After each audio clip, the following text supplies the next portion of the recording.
Hey all and welcome back to A Hat in Time. We're peck deep in Battle of the Birds right now. Sorry, already demonetized, but unfortunately we've kind of hit a bit of a roadblock because we actually need a certain badge to continue. So we're going to go to the third chapter, do a couple of missions there, and then come back. I gotta relearn. What is this? Banjo-Tooie? Oh, I think you also made a little bit of Banjo-Kazooie where you have to go and get the boots and whatnot.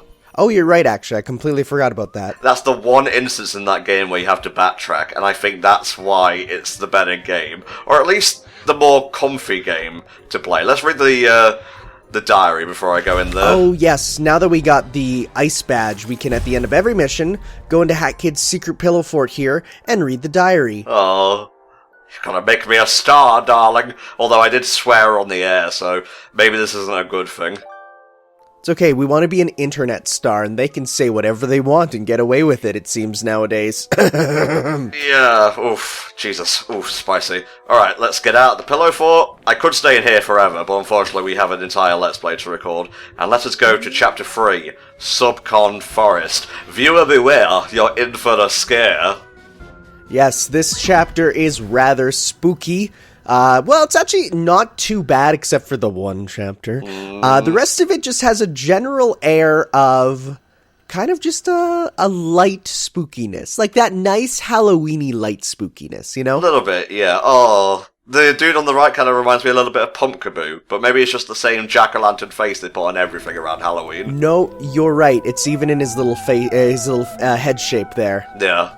So we'll get to know him quite intimately as we continue. Alright, let's see. Well, oh, the Cellar Man. I was wondering if we can actually get a third badge slot now. Ooh, yeah, that'd be really good, because more badges, more power. Alas, no. Well, enough of that, I suppose. Yeah, the badge system is really good, except when they don't give you what you want. Oh, what a convenient path full of items here. It'd be a shame if there was some trap or something. Oh, jeez. The scariest part of this, you can fight against it, but then you'll start to hear something coming towards you from the distance, and you can't see it. Oh, it's the best. Oh, it's so good. It's amazing how they get how to do such spooky things in a game that is relatively unspooky. Just so you guys know, I have upped the bitrate a little bit. It may affect the performance, and I apologize for that, but, you know, I like crisp, clean pictures, and the boss of this place will probably not give me that. Oh, yeah, ooh. It's a dope fight, but it destroys computers. I love the Snatcher. Who voices this guy? This guy is done actually by a YouTuber named Youngtown. Let's see if I can find his real name. Yeah, Youngtown. He sings and raps. His name is Luke Sizemore in real life, but he goes by Youngtown. He worked on mostly just YouTube stuff. He did compose the soundtrack for Asagao Academy Normal Boots Club, where they took a bunch of YouTubers and turned it into a dating sim, which is a little bit weird, honestly, but you know what? I like it. I think I remember that, actually. Couldn't you also date Jacques, John John's pigeon? You could. Let's see. Find Subcon Village. Let's zoom in here. Check the fine print. Clean out the well. Find the village. Murder the spirits. Clean the well. The following parts of the forest will be available at 1 and 2. Keeping your soul hostage. I wasn't really using my soul anyway. Oh, that's kawaii. Yeah, honestly, it's like losing your soul. It's like, that's fine. There's worse things to lose. The exchange rate for souls has gone down greatly over the years. Yeah, we're in a bit of a spirit recession right now, honestly. He says seals the deal. Heyo, that's also the name of the first DLC.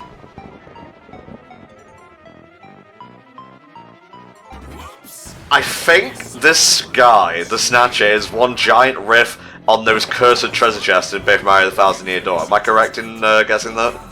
You are so correct that the Hat in Time Twitter will just occasionally tweet out, please go play Paper Mario the Thousand Year Door on their official verified company Twitter account, because that's how much they love it. Oh, well, I feel not much different from before, but let's continue. I wish there was like just a small little, like, soul meter thing. Also, I love sitting. Yeah, if I fit, I sit. I'm part cat, don't you know?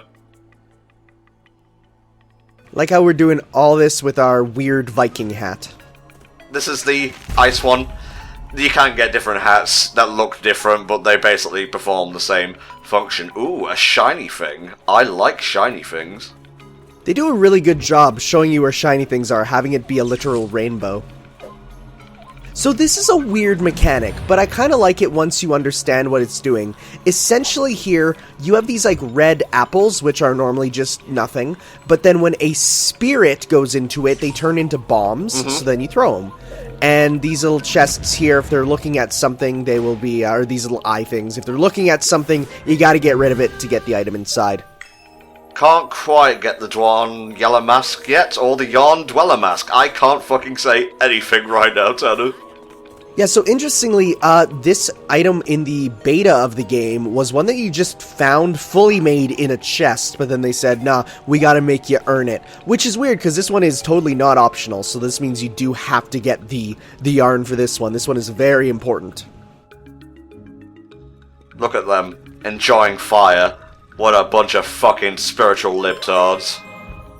So, a lot of this, this area was actually guest designed by another designer for, like, the spirits and stuff. I forget the name of the designer, but they're just, like, someone who was brought in, and they do very sort of weird, fanciful, spirit-like art, and when they were brought in for this, you can definitely see their influence, and then I followed them on, you know, like, Tumblr and stuff to watch their art, see if there's more Hat in Time stuff, and then I realized, oh, this person's, like, incredibly depressed. Oh no. And like every post that they do is like about, for example, later on we'll have to deal with these fox spirits here who literally say I want to die, and yeah, that's a bit projecting on them. Yeah, a little bit. Don't tell me you forgot about me. How could I ever forget you, you creepy Pokemon ass man? Like, he's the hammiest character ever, and he's the best. He beats out DJ Grooves and the Conductor combined, and that's saying something. Both of them are already, like, if they were in another game, would probably be the big handballs of the game. This guy is exponentially above, and he's the best. Oh, so yeah, you gotta take out the paintings in the area. That poor Mafia goon, Jesus. He's trying his best. It's a shame his best ain't enough. I like the idea that the Snatcher just took over the forest like it wasn't his originally, and there is actually a tasty little bit of lore regarding the Snatcher, but we won't see that until we get to the later chapters of Subcon Forest when the real horror shit begins. Yeah, and there was actually meant to be a third party here who was meant to be the original ruler of the forest, who was mostly scrubbed from the game, aside from a few small references, but the character's name was the Moon Jumper, and he was like a big 2D spirit guy looking like I don't know how you could describe it, like an M.C. Escher painting of William Shakespeare.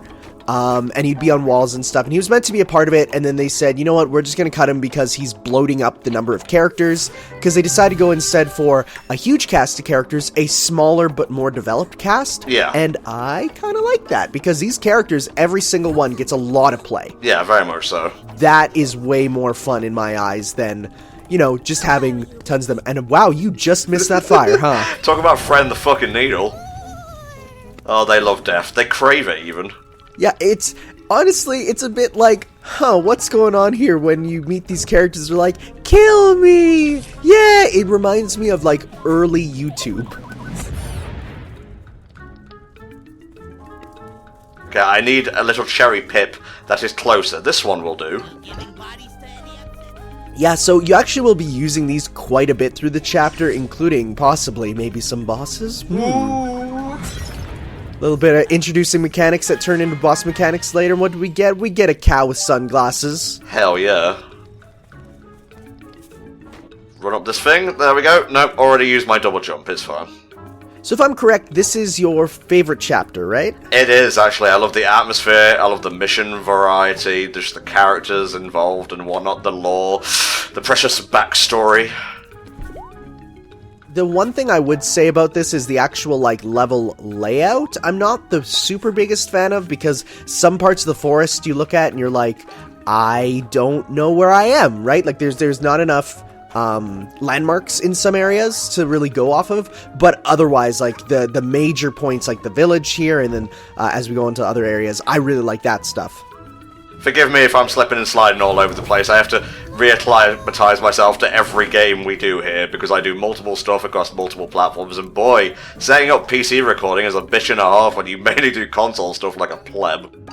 That's why all I do is visual novels. You can't screw those up that much. Well, you say that, You're right. No, you're right. You're actually super right. So what's new in the visual novel world, exactly? Regale me while I finish the last of the murder here. Sure, I decided to take a look at Fate Stay Night, which has been called the Holy Grail of visual novels, and, wow, I am about 8 hours into the 60-hour visual novel. Yes, 60 hours of reading, and it's really, really, really good. Well, there you go.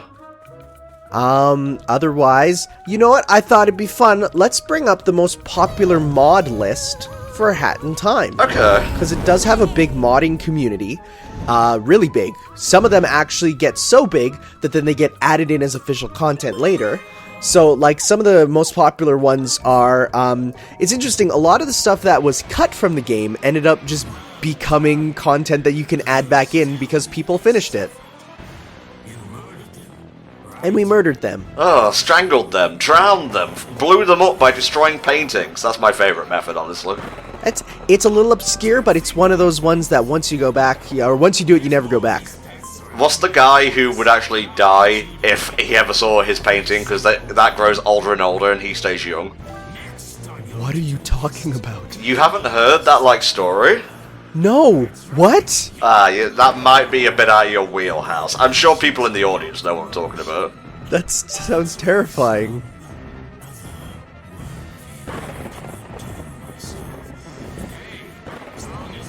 And I like how Hat Kid throughout this whole ordeal is just like, yeah, sure, that's fine. I feel nothing. The sweet embrace of death has no, like, yoke over me.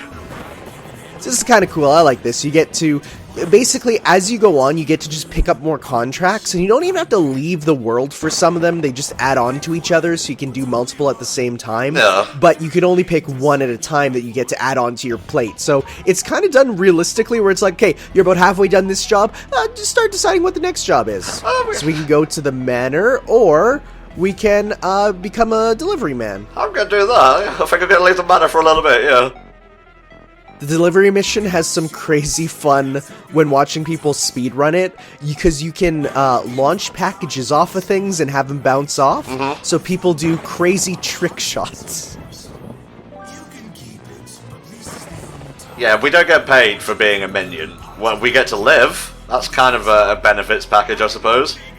Yeah, but I don't know, sometimes I think, is that really payment at all? Yeah, very true, Tanner, very true. Shoutouts to this skybox, though. What a good skybox. It's gorgeous, darling. What is a skybox? Explain to people.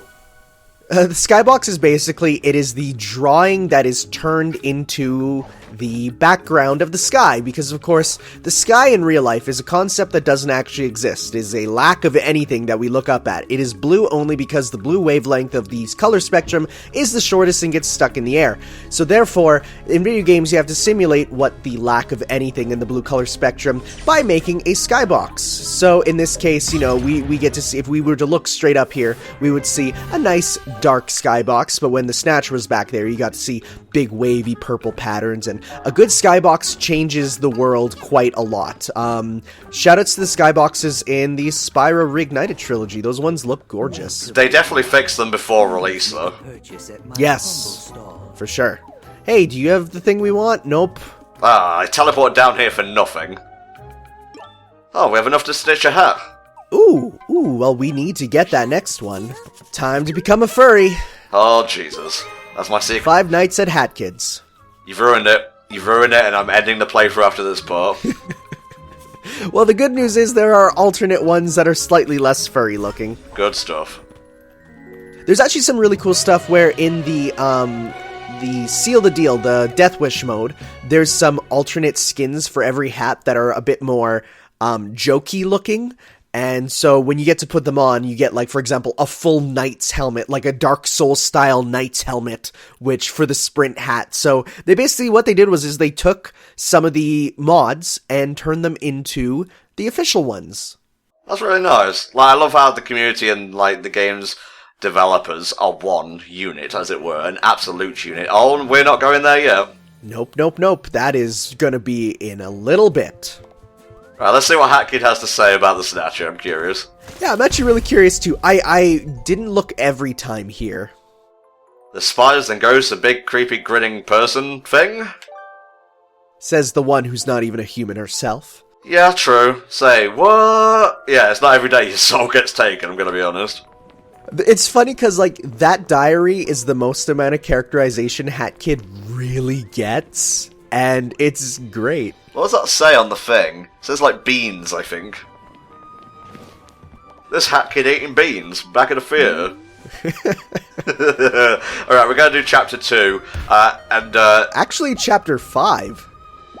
Yes, true, but there's chapters and then there are acts. I am obviously referring to, like, acts and whatnot. The Subcon well is what we actually... Oh, right, yes, because we need to do that one, right? Because when we signed the contract for the delivery mission, that was Act 5, so I thought we were going to go to that one. But nope, we're going to go to this one. I forgot that we unlocked this one as well. Yeah, we're not supposed to... Shh, we're not supposed to be here yet. Don't tell the Let's Play police. Don't worry, I don't think many people are mad that we have to go out of our way for this. It's fun. It's fun is what it is. And we get our favorite weapon or tool in most video games, a grappling hook. There you go. What's your favorite grappling hook in a game? Or, like, grappling tool for, like, you know, moving and pulling yourself up. I'm gonna cheat. I'm gonna say Spider-Man. You know what? That's fair. Also, I like his little book. What does that say? I think it says murdering little kids or something. Oh, how to feed 40 humans. Oh, there you go. That's 4 times 10, and that's just bad. It is. I'm not good at math, and even those odds don't really factor into luck, or whatever the What am I saying, Tanner? I think he took my ability to speak as well as my soul. Oh, your speaking is part of your soul, because you're a Let's Player. It all comes back. We've actually made a big mistake. There you go. So, you know, killing the dire foxes, or whatever the fuck they are, actually opens up different parts of the forest. So, you know, the force fields drop, and we can explore stuff. You know, because foxes and fire, bit of kitsune going on, bit of Japanese lore. Throw that in there, why not? Hell yeah. Everyone's a bit of a weeb. Oh, hey, there's the noose. Yeah, we're gonna ignore that for now, because we don't have the ability to swing on it just yet. When I first found that, I was like, I can't believe that this is in the game. So we'll get to see it, don't worry. I need to find a safer way to cross this marsh even. So yeah, the water here has, like, the horrible hands from Paper Mario, Super Paper Mario, yes, that try and grab you. And basically the way it works is it actually doesn't take verticality into account, so jumping doesn't matter. You just have to get off of the water in time. Yes, exactly. So it's an interesting way of handling it so that you don't break everything. There we go. Subcon 1 is this way. It's nice when minions don't fuck you around. I like that. Yeah, these minions are pretty dope, and there's the horrible hands, which aren't as bad as Paper Mario. Maybe it's because they don't have all the limbs. Yeah, oof. I would maybe switch to your Dweller mask. It's too late now. I've committed. Oh wow, you just made that. Mate, I'm epic. I don't know why you, like, even bother to worry about stuff. Yeah, looking forward to our epic gamer moments compilation of Hat in Time. Yikes. Right, go slowly this time, Tom. Slowly now. So yeah, this becomes a really big part of the game, which is the platforms that are, like, kind of see-through. Basically, the bells will turn them on, or you have your ability to manually turn them on with the Dweller mask. So you got, you know, we're combining a bit of things here with the ice and the mask and all that stuff. And hey, there's Mr. Bones. No! Let me go! We're gonna enter the Bone Zone. But we didn't. We got through and we got a yarn. The Dweller mask actually looks really good in red, I'm not gonna lie. Yeah, no, it does actually. I like it. Which way do I need to go now? I think it was there was, when you go back to the last platform you're at, there was 2 different ways to go, it looked like. I'm not confident in my Dweller Mask antics, so I'm just going to use what they give me right now. I really like the Dweller Mask as a gameplay concept, and oh, we're gonna make it? Nope. Track me. Hat Kid is dead. There's a lot of stuff later on, especially when you get to the fact that some platforms, instead of being alive when, or tangible when it's on, they're tangible when it's off, and then the mask gets rid of them. So there's some interesting stuff with, like, canceling out. You have to think of it like math almost. I don't want to think about it like math. You should know me well enough now that numbers are my mortal enemy. Yeah, but I mean, what I just mean is, like, if there's one that's on and one that's off, then you gotta put another one. If you use one, then I don't even know. I'm not good at math either. What am I talking about? Fair dues. Just follow the things, Tom. Follow the things. Not actually sure what this does, but I'm gonna do my best. Dum-de-dum-dum-dum. So yeah, the nice thing is, in these missions, even though you're given the objective, you can go around and do the, the mini objectives, because later on we're going to have to unlock the forest, so we have to get rid of these guys at some point, but we don't actually have to do it right now if we don't want to, but we can. Yeah, and that's the thing. Freedom is the right of all sentient beings. Jump onto that platform, thank you. Ooh, close. Murder is fun, but only in fictional settings. So that unlocks the burning part of the forest. That'll come in handy later, but we still got a well to take care of. Look at that limb already out, waiting to supple upon stuff. If you watch the minions there, they will point you in the direction you have to go, which is really cute, because they just kind of wave their arms wildly. Wow. Huh. That's, symbolism, huh? Yeah? Well, it's not really symbolism, it's straight up metaphor, I think. Yeah, but it's symbolism enough that someone on YouTube would have to make a video saying symbolism explained and telling people what it means. Hat in Time is garbage, and here's why. There's nothing worse than watching seeing like someone's video of like the ending of this explained, and it's something that's intentionally ambiguous, so the the reader or watcher has to make their own own conclusions, because it's like, wow, way to just not let people think for their own. Well, some of us aren't as shallow and insecure as you, Tanner, so... Fair enough.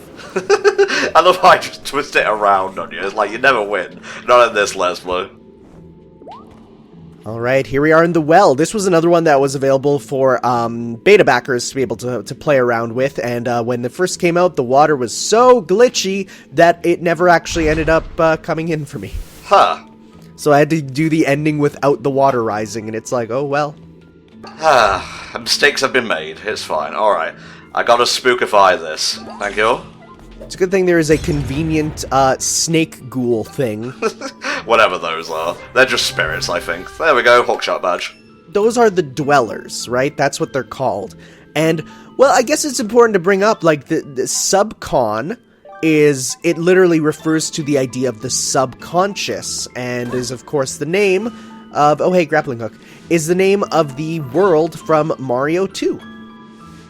Which, of course, took place in a dream. So, there's some implication that this world is like a dream world. Now, depending on, are we asleep right now, or is this a world based on dreams? It's up to interpretation. You won't see me making a explain video, but hey.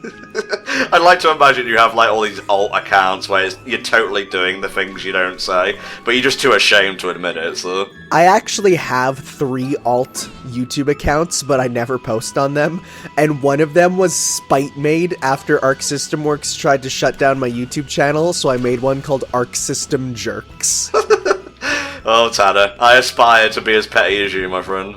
And I'm just holding on to it for the one day where I can be like, I have it, and can use it to badmouth them. Nice.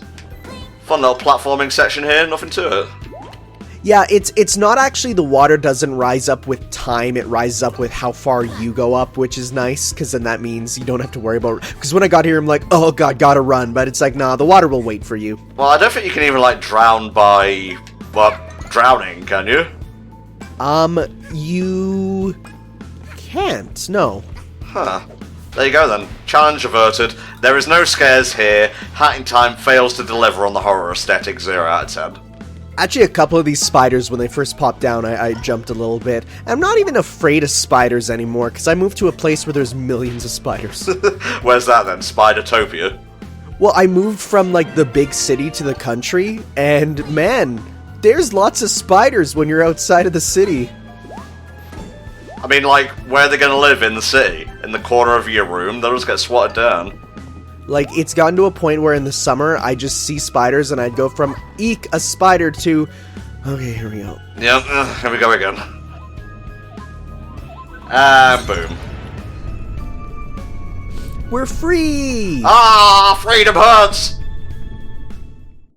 Water, how is it so life-giving, yet so painful? Water, you know the phrase, water, water everywhere, so let's all have a drink. I don't think that's the phrase. It sure is, Flanders. Okay, well, you know what, sure, good. Hey, that's fine. Right, so we'll pick up our second timepiece here, and then we can go back to Battle of the Birds, because I miss those crazy cuckoo brains. Yes, the birds, that half of them don't even look like birds. Yeah, I don't care what anyone says, the conductor does not look like an owl, he looks like the Frenzy Wisp. So, and then, slight, you know, looking ahead, later on you get to see more of his family. And it's, you look at them and you're like, you are not a bird! Because you see them and they look like little versions of him, and you're like, those are not birds. Like, the baby birds have a look. That's not a baby bird. The terrifying world of a hat in time, huh? Alright, so it's bird time, I guess. Pretty much. Just gotta wait for things to load in, and yeah, we can try out our new grappling hook on a very fun conductor mission. Oh, I was just gonna say, this one has amazing music, and was another one. It was one of the first ones that was released for the beta backers, and I think the well, we'll get to see it when we get to it. But the inspiration for this was the a Donkey Kong. I don't think we have any tokens, do we? Let's have a look. Not enough. Nope. It's nothing worse than getting to an arcade and you don't have enough tokens. Remember arcades? Yeah, no. But this mission that we're going up to here is definitely based on Donkey Kong Country Returns and Tropical Freeze, how the levels kind of fall apart as you're going through them. We'll get to see a lot of that here, and it's really good. Let's see. Some girl has reckless dead, eh? I love this mission. Yeah, this one's great. And actually in the original, well, I say original, but in the beta, when you'd first talk to the conductor here, this was where you would make your, you know, your passport photo. This was where you would do it. And instead of passport photo, it was a wanted poster. So you'd be designing your own wanted poster for this mission. But they took it out and put it in the passport instead. Hello. Go on in. We're getting ready to shoot the biggest action. We're gonna blow the fuck out of this train, and then buy a new train and do it all over again. It's gonna be like, what's that movie with all the old actors? You know the one with all the old movie actors that I can't think of right now. Oh, the movie with all the old movie actors. Yeah, I know the one. No, you know the one that has like every action movie star thrown in it, and just for superfluous reasons, and they advertised Arnold Schwarzenegger, even though he's only in it for a little bit. And yes, badge pin. Yes, remind me to pick up some pawns on the way, because I need to pay for the other chapter. Expendables, mate. Expendables, that's it. It's gonna be like the Expendables, but good. Wow. Strong opinions here. Magda, yeah. I would definitely put on the grappling hook if you do. Oh yeah, you do. Perfect. Yeah, it's pretty important here, as you can see from needing it to start the mission. Yeah, so just back out, come back in. It's like a Gobi's Valley or Desert and Freeze Easy Peak situation where you need to get the move from the other level to finish missions at the current level. I need a movie with some real intense action, so that's what we're gonna do. Alright, take off the Dweller Mask, put on the Sprint Mask, get your grappling hook ready, and let's have some fun and swing, shall we? You definitely have enough time to make it fairly easily, but that it's still a lot of fun, this type of mission, and the way the music will speed up as the music goes down is really good. Alright, the movie of a lifetime, because it'll probably be your last one. Alright, here we go. Definitely didn't make a cut or something because of performance issues and or anxiety. It's fine. It's fine, it's a movie. We're using movie magic right now. Editing is literal movie magic. It kind of is when you think about it. It's not even a joke. Yeah, so this whole sequence with everything falling, it's It's kind of a spectacle at times. Also, there's cakes that explode, which I think are a reference to Mario RPG. I wouldn't know, because we didn't get Mario RPG until it came to the fucking Wii Virtual Console in Europe. So, basically, what you're saying is Geno confirmed for Smash? Yes, is what I'm not saying. Is what I want to say, but I can't. Contracts and the sort. Oh no! So yeah, there is a slight problem with this level where if you actually run too fast, the level can not be doing what it should be by the time you get there. So that is a slight problem with this, because they don't take into account, hey, if you're using the sprint badge and playing perfectly, that happens. But the good news is that it's easy enough that if you do fall off and stuff, the timer resets a little bit for you. There we go. And over there. And over there. Yeah, if you haven't learned the aerial mobility yet of Hat Kid, you will learn it in this mission, and, you know, maneuvering in the air. Oh yes. Hey look, this is very Super Mario 3D Land / World. Yeah, for sure. I saw someone get to this section, they're like, I don't know what to do. And I'm like, have you not played Mario? Like, I feel like it's pretty self-explanatory. But then, of course, you get to the end and you're like, okay, now where do I go? And then, thankfully, as soon as you do it, they all come back up. There you go. So yeah, not too hard. There's a few, like, choke points here and there. That's pretty fucking cool. You just smash through the window. Yeah, it makes you look like you're going up to the top again. But no, you're going into the Hellfire cabin that they have? I mean, sure, we just have one of those on the train, you know. Thankfully, there's a bunch of health up there. Yeah.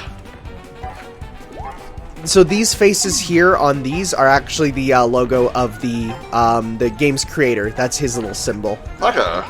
Yeah, it kind of looks like a deranged chain chomp sort of thing, and it's just a neat little Easter egg of putting it in there because hey, they kind of make a face. There we go. I think this is almost the end now. Yeah, there we go. It is. Yep. You stomp on that switch and you're good to go.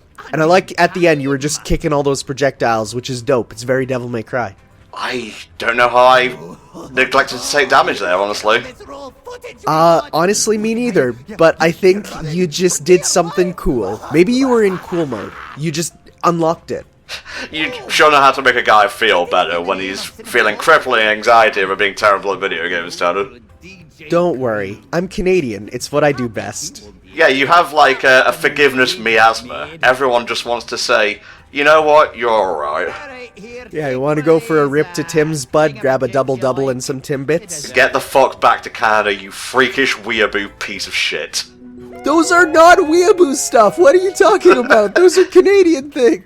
Sorry, my inner hatred towards weebs kind of cross-pollinated with your Canadian miasma, and we've got a stand power that none of us can really understand, not even Iraqi.